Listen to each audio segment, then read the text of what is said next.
ऊपर वाले ने उनको बोला था कि बेटा तुम जाओ नीचे दुनिया में और तुमको मुगल आजम बनानी है। तो ऐसा गया था, लग रहा था कि वो ऊपर वाले का फरमान जो है पूरा कर रहे हैं आसिफ साहब। इरफान का वो हो गया था, पैर टूटा नहीं था लेकिन लिगमेंट ब्रेक हो गया था। ओके। और अब रनिंग के सारे सीक्वेंसेस बाकी थे, मतलब पूरी पिक्चर बाकी थी अभी।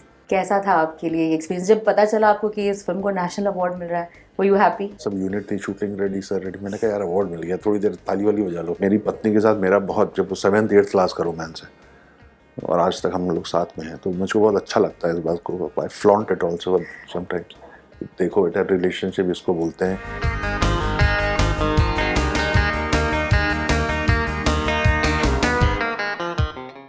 हाय, दिस इज तिग्मांशु धूलिया और आप मुझे देख रहे हैं बॉलीवुड हंगामा पे।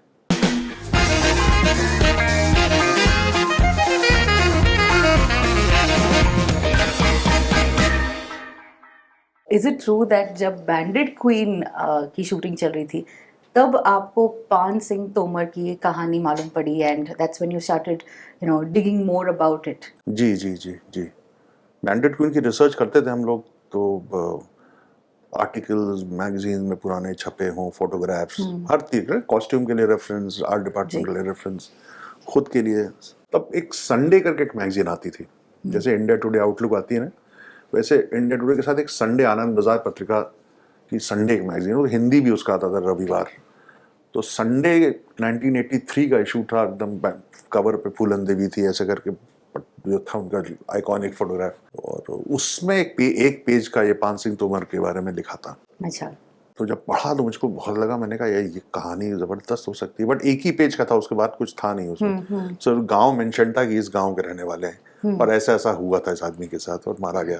तो बात वहीं की वहीं रह गई, बट वो कहानी मेरे जहन में कहीं ना कहीं, मतलब ये आर्टिकल कहानी तो नहीं थी, एक घर बस आ गई कि कभी न कभी निकलेगी। तो कितना वक्त लगा आपको ये मैं पूरी कई लोगों को सुनाता था अच्छा। कि ये तो कहते रहे बहुत अच्छी है, लिखो। मैंने कहा लिखने के लिए इसके लिए रिसर्च करनी पड़ेगी, मैं ऐसे तो नहीं लिख सकता ना कुछ। तो रिसर्च वाला डिसिप्लिन तब तक इंडस्ट्री में हमारे आया नहीं था। करेक्ट। कि किसी फिल्म के लिए रिसर्च किया जाए, स्पेशली बायोपिक, क्योंकि और बायोपिक का भी ऐसा कुछ चलन था नहीं तब। तो लकीली ये यूटीवी का स्पॉट बॉय करके एक उनका विंग खुला, जो कि थोड़ा कम बजट की फिल्म को प्रमोट करते थे, बनाते थे। तो उन्होंने कहा कि ठीक है, हम रिसर्च आपका फंड करेंगे, रिसर्च करके आप स्क्रिप्ट लिखिए, if you like the script तब हम फिल्म बनाने की हरी झंडी दिखाएंगे। तो वही हुआ, हमने रिसर्च की, स्क्रिप्ट लिखी, पिक्चर बनी। And was Irrfan Khan was the first choice for the film? Absolutely. I think again kudos to you sir, क्योंकि पिक्चर की पहली हाफ में जो हमें उनका स्ट्रगल देखने मिलता है वो सिर्फ वही कर सकते हैं कि द वे उनका जो कैरेक्टर बदलता है और जिस अंदाज में उन्होंने क्रिएट किया, क्योंकि यू कुड फील दैट मैंने इतने सारे मेडल्स जीते हैं और कुछ नहीं मिल रहा है, और अब एक टोटली डिफरेंट ये आई थिंक मुझे भी लगता है कि इरफान खान जी के अलावा और कोई कर ही नहीं पाता है इस किरदार को। लेकिन आपके लिए सबसे चैलेंजिंग शूट कौन सा था when you were making the film? क्या आपको याद है कि कौन से एक वक्त पर लगा कि oh this is going to be the most challenging part shooting Paan Singh Tomar? Irfan का वो हो गया था, पैर टूटा नहीं था लेकिन लिगमेंट ब्रेक हो गया था। ओके। और अब रनिंग के सारे सीक्वेंसेस बाकी थे, मतलब पूरी पिक्चर बाकी थी अभी।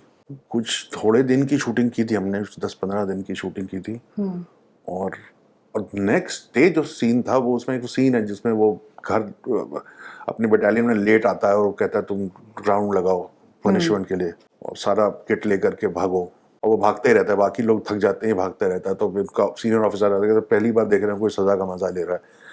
वो सीन था। अब उसने बेचारे ने किया, और लिगमेंट ब्रेक के साथ भागने का पूरा, विद द गन एंड पूरा जो उनका पिट्ठू होता है उसको लेकर के। तो बहुत ही went through lot of pain. तो वही लग रहा था कि स्पोर्ट्समैन की पिक्चर है, भागना है, दौड़ना है, क्या है, ऊपर डकैतों का पूरा भाग कैसे करेगा ये। बट कमाल की फिल्म बनी है and what a response, and on to top of that national award मिलता है इस फिल्म को। जी जी। कैसा था आपके लिए ये एक्सपीरियंस जब पता चला आपको कि इस फिल्म को नेशनल अवार्ड मिल रहा है? Were you happy? Of course. No as in like were you shocked, surprised, क्या चल रहा था मन में? मैंने मतलब मैं ऐसे नहीं था कि मेरे को नेशनल अवार्ड मिलना चाहिए था, कुछ भी नहीं था ऐसा। आप ऐसे लगते भी नहीं, लाइक जैसे मैंने अभी थोड़ी देर पहले भी आपसे पूछा, you are not doing films to get some kind of a recognition. आप कर रहे हैं क्योंकि आप आर्ट को सेलिब्रेट कर रहे हैं अपने, please correct me if I am wrong, but it feels like you're celebrating art in the form of cinema. I do it because I like doing it. Yeah. We like making movies. That's why I make movies. तो मैं band इसकी shooting कर रहा था bullet राजा की लखनऊ में, और कुछ फोन आया और कि आप हो गया, आपको मिल गया अवार्ड। अच्छा। तो बस फिर मैं गया, सब यूनिट थी, शूटिंग रेडी, सर रेडी। मैंने कहा यार अवार्ड मिल गया, थोड़ी देर ताली वाली बजा लो। कमाल की फीलिंग, कमाल की। अच्छा, apart from greatest of all films, we have loved watching you as an actor too. आपके लिए एक्टिंग करना कितना मजेदार है? Do you enjoy it? Sometimes I enjoy it, sometimes yes. Gangs of Wasseypur के किरदार ने तो मतलब एक अलग माहौल, एक अलग फैन बेस आपके लिए क्रिएट किया है। जी। And कितनी बार आपसे लोगों ने कहा है कि सर वो डायलॉग एक बार बोल दीजिए?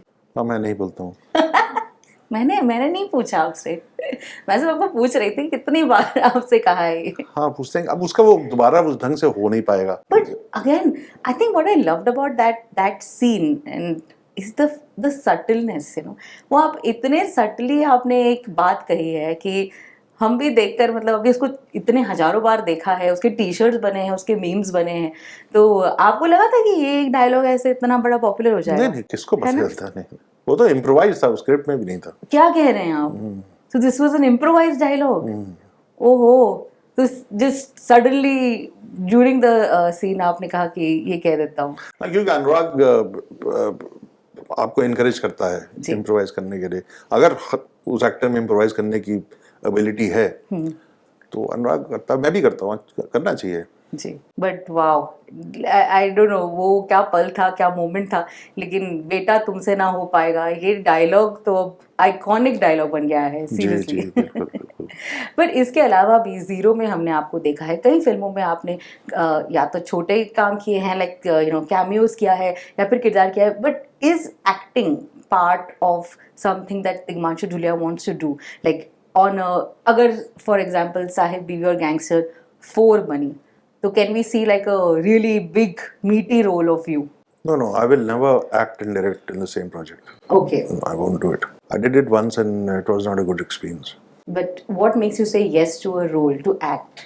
Money.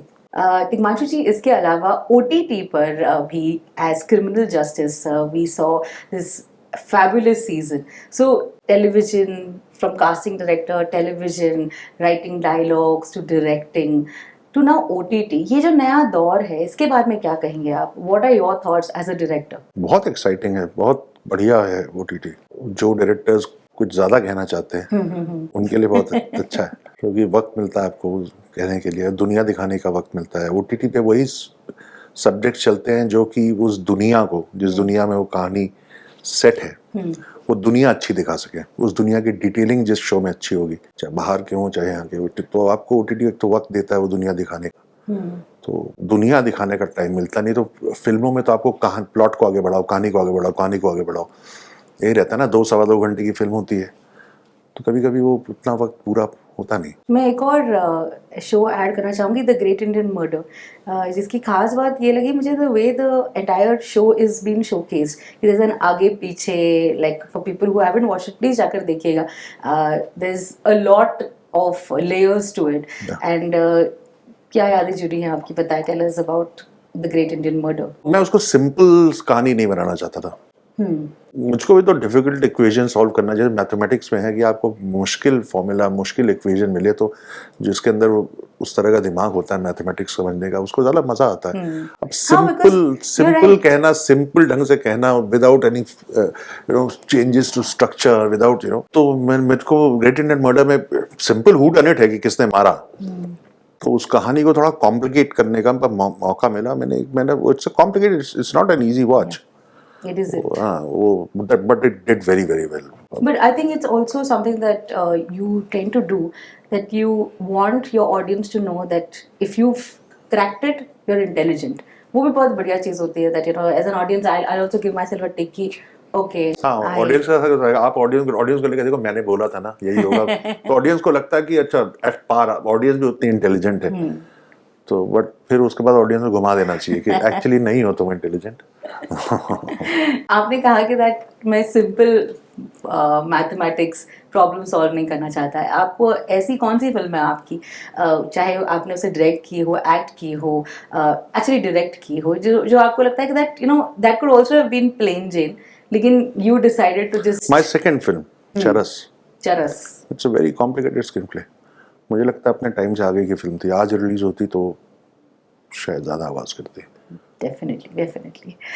Coming to the latest project that you're working on, जिसका एक टीजर बाहर आया है called गर्मी, जी। कुछ बताएं, tell us something about it. अब मुझको, मैं हासिल को रिविजिट करना चाहता था। मैं 20 साल पूरे होने को आएंगे जी। इस बार, तो मैं चाहता था कि मैं वही दुनिया 20 साल के बाद अब कैसी हो गई है।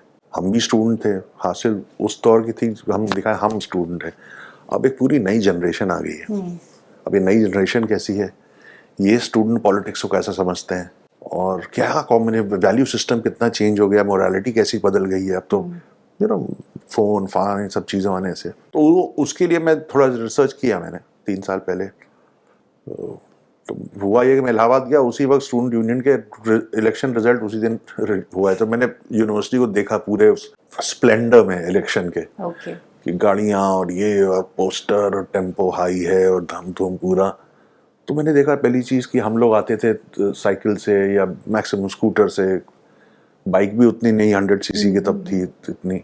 अब एसयूवीज की लाइन लगी हुई है वहाँ, और ये सब बच्चे हैं 22-23 साल के। एसयूवीज ही एसयूवीज, पैसे का खर्चा अनाप शनाप। तो फिर मैंने कहा यस पे करना चाहिए। तो गर्मी इज हासिल revisited in today's times. That is amazing. Not the same story, it is not Yeah. The same story, story is different. Yeah, I mean, teaser देखकर ही पता चला है कि जिस तरीके से द फर्स्ट फ्यू सेकंड्स एक रैगिंग होने वाली है और फ्रेशर ही मुंह तोड़ जवाब दे देते हैं। वैसे ड्यूरिंग एनएसडी और you know during your struggling times आप रैगिंग से गुजर चुके थे? कभी हुआ है, याद है कुछ? एनएसडी एक ऐसी जगह थी जहाँ मैं घर से मतलब बाहर जब हॉस्टल में रहने का एक्सपीरियंस रहा, लेकिन एनएसडी में उस तरह की रैगिंग तो होती नहीं कि कोई टॉर्चर किया जाए या परेशान, ऐसा नहीं। बहुत ही अच्छी खासी मजेदार, गाना गाओ, ये करो वो करो, सब आर्टिस्ट लोग हैं ना सब, वहाँ पे उस तरह का है भी नहीं चक्कर। तिग्मांशु जी, आपके फिल्मों में there has been a love story angle with a political drama with a social message to it. आप किस तरीके का जॉनर देखना पसंद करते हैं? यही सब जिसमें सोसाइटी का एक रिफ्लेक्शन हो, जिसमें अगर लड़का हो तो वो लड़का के नाम से नाम ना हो, मुझको उसका सरनेम में जाना है। वो उसका सोशल स्टेटस क्या है, वो समाज के किस स्ट्रेटा में रह रहा है। उसके पिताजी जब मुझसे कोई लड़के मिलने आते हैं असिस्टेंट, तो मैं उनसे और कुछ नहीं पूछता, मैं उनका नाम, अच्छा पिताजी क्या करते हैं, तो बताएगा। उससे आदमी को ज़्यादा सेंस आ जाता है कि अच्छा कहाँ पढ़े हो, कौन सा सब्जेक्ट है ग्रेजुएशन में, तो सेंस पता चल जाता है चीज़ों का। इसी तरह से मैं कहानियों को भी देखना चाहता हूँ। मुझको वो एक समाज दिखना चाहिए पिक्चर में। अगर मुझे वो समाज नहीं दिख रहा और कोई ऐसे ही है कुछ है, फिर मज़ा नहीं आता। 20 साल आपके डायरेक्शन को भी होने वाले हैं। ऐसा कौन सा जॉनर है जो तिग्मांशु धूलिया डेफिनेटली नहीं करेंगे? I think romance. नहीं करेंगे। And you can't see yourself like, you know, creating completely that. Romantic film नहीं करूँगा। हाँ, मेरे और फिल्मों में जो होता है उसमें रोमांस एक हिस्सा होता है, जी। और आउट एंड आउट रोमांटिक। मुझे मज़ा भी आता है कुछ ऐसे हस्बैंड वाइफ के सीन हो या कुछ भी उस तरह के हो, तो नई अप्रोच। मुझको इस मामले में मणिरत्नम साहब बहुत अच्छे लगते हैं उनकी फिल्मों में। I think he handles romance really well, तो उनसे बहुत इंस्पायर्ड रहता हूँ मैं, जी। क्योंकि काम भी किया उनके साथ। तो मणि सर का वो एंगल बहुत पसंद आता है मुझे। But out and out romance मुझे नहीं लगता मैं कर पाऊंगा। मैं बोर हो जाऊंगा करते करते, मैं देख भी नहीं पाया। मैं रोमांटिक फिल्में, सोशल ड्रामा मैं देखता भी नहीं हूँ। But are you a romantic person? Yeah, I think I'm a very romantic person. You got married at a very early age, and Tulika ji and you had like I read it or I heard about it कि that आप लोग ने दोस्तों से outfits वगैरह लेकर शादी कर ली थी, मेहंदी फ्रेंड ने लगा ली थी, क्या ये सच है? हाँ सच है। तो है, थोड़े तो रोमांटिक है आप। तो अगर अपने जीवन पर एक फिल्म लेकिन वो बनानी रोमांस ही हो, बदल गया ना। हम लोग रोमांटिक थे लेकिन एंटरप्राइजिंग भी थे। हाँ, कि हम इससे है, और मतलब मेरी पत्नी के साथ मेरा बहुत, जब वो 7th 8th क्लास का रोमांस है, और आज तक हम लोग साथ में हैं, तो मुझको बहुत अच्छा लगता है इस बात को। आई फ्लॉन्ट इट ऑल्सो समटाइम्स। देखो बेटा, रिलेशनशिप इसको बोलते हैं कि निभाया भी। जी। आजकल तो क्या है, हम इश्क फरमाएंगे भी, शादी जो है माँ बाप के कहने पे करेंगे, तो ये क्या मतलब हुआ ना। अच्छा, इसमें क्या है ना, लड़की को दिक्कत है, लड़के को दिक्कत है, समाज बदल गया है इतना। तो हम लोग ज़्यादा शिवलर्स थे, ज़्यादा एंटरप्राइजिंग थे। तो इस रोमांटिक लव स्टोरी पे फिल्म बन सकती है कभी? नहीं, ऐसे समथिंग वेरी पर्सनल, और छोटा बड़ा पर्सनल तो मेरी हर फिल्म में आता ही जी, आता है। जी, वो जी। चीज़ें जो कि होती हैं, क्योंकि नहीं तो एक्सपीरियंस से तो आप क्रिएट करते हो अपना ना। ऑल्सो आप के आसुर जी की बायोपिक पर काम कर रहे हैं, टेल अस अबाउट इट। जी, वो बहुत सालों से मेरे मन में था कि मैं आसिफ साहब के ऊपर कुछ करूं, इसीलिए मैंने कोई बायोपिक बनाई भी नहीं पान सिंह के बाद। बहुत आते थे मुझको बायोपिक की, ये कर दीजिए, तो मैं कहा नहीं, मुझे ऐसे ही कोई भी कोई शटल बैडमिंटन प्लेयर है, ये प्लेयर है, वो प्लेयर, क्या मतलब है। जिस पर्सनालिटी में एक डुअलिटी ना हो कि ठीक है अब क्रिकेट भी खेलता है, लेकिन क्या किया था ना, ये इसने इलेक्शन भी लड़ा था, पॉलिटिशियन भी था। और सुनो, ऐसा भी दो तीन चीजें आदमी की जिंदगी में अगर बड़े बड़े उतार चढ़ाव नहीं हो, then his life is not enough to make a movie on, you know. It's true. तो और आसिफ साहब की जिंदगी ऐसे थी। 2.5 फिल्म उन्होंने पूरी जिंदगी में बनाई। एक मुगल आजम के पहले, एक मुगल आजम, और फिर एक आधी जो कि अधूरी छोड़ के वो गुजर गए, लव एंड गॉड। बीच में कई फिल्में शुरू की, बंद हुई, शुरू, बट 2-2.5 फिल्म बनाई उन्होंने। और 5th क्लास पास, टेलरिंग का काम जानते थे सिर्फ, और इतनी मैग्निफिसेंट और टेक्निकली इतनी ब्रिलियंट फिल्म। वो ऊपर वाले ने उनको बोला था कि बेटा तुम जाओ नीचे दुनिया में और तुमको मुगल आजम बनानी है। तो ऐसा गया था, लग रहा था कि वो ऊपर वाले का फरमान जो है पूरा कर रहे हैं आसिफ साहब। वाह। और ऐसे वक्त में इतना सेक्युलर विचारधारा का इंसान, वो क्या फिल्म है मुगल आजम, कमाल की फिल्म। और बड़े बड़े डायरेक्टर्स बाहर से आते थे, विस्कॉन्टी, रोजलिनी, डेविड लीन, सब आके सेट देखते थे। वो कहते थे ये तुम कर ही नहीं सकते, ये जो जो डांस है उनका, प्यार किया तो डरना क्या, सब शीशे हैं, way will you put your light, सब जगह। कैसे उस आदमी ने इतने बड़े बड़े दुनिया के, डेविड लीन, लॉरेंस अरेबिया बनाई है उसने, उन सबको प्रूव कर दिया कि आसिफ कर सकता है। तो बड़ा दिलेर आदमी था, बड़ा आदमी था वो आसिफ। जैसी फिल्म बनाई है वैसे खुद का, उसका पर्सनल, उसका व्यक्तित्व, उनका पूरा, उसका वजूद बिल्कुल मुगलिया ही था। तो कब स्टार्ट कर रहे हैं आप? अभी राइटिंग चल रही है।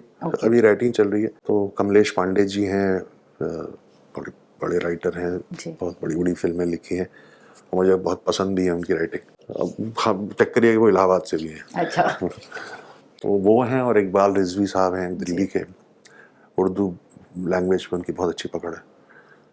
और मैं, हम तीनों मिलके अभी काम कर रहे हैं उस पर। और गोविंदा जी के साथ कब होने वाला है?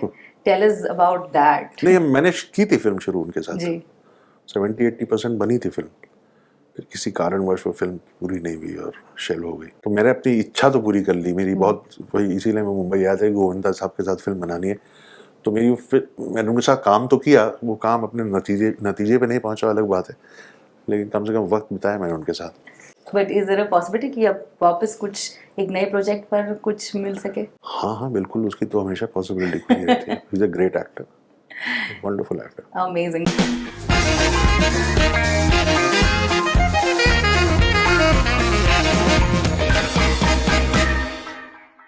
हाय, दिस इज तिग्मांशु धूलिया और आप मुझे देख रहे हैं बॉलीवुड हंगामा पे।